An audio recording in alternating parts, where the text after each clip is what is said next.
Hello, this is Ramy Yaacoub. I'm the Executive Director of the Tahrir Institute for Middle East Policy, also known as TIMEP.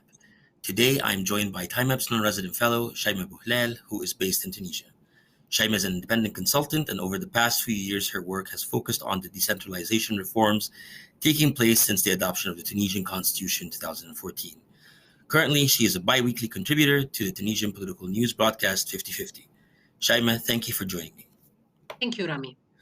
On July 25th of this year, Tunisian President Kais Saied froze parliament's activities and dismissed the prime minister by invoking Article 80 of the Constitution.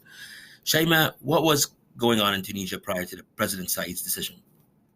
Tunisia was preparing to celebrate the passing of a decade since the 17th of December, the symbolic date on which the revolution started, and the 14th of January, the date on which Ben Ali was ousted.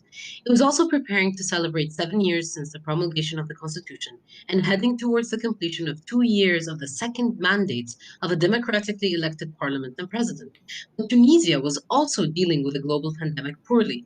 There were delays in vaccine purchases, a saturated public health system with soaring death tolls reaching 20,000 deaths. That's one death in 800. It was equally hitting rock bottom economically and financially, with soaring foreign debt and declining investment in development projects. Inflation was burning holes in every family pocket, and unemployment was burning the hopes for a decent living for many. There was also a government that was dubbed the worst in the history of the country in terms of policy performance, trust, and respect of humans. To give you an example, a 15-year-old was stripped naked on the streets during a podcast during a protest, and this was videotaped. Images of violence, both verbal, political, and physical, were also present in Parliament, and a Parliament that seems to be even more disconnected from the concerns and needs of citizens, and continued to support the failure of the government just to sustain a bras de fer with the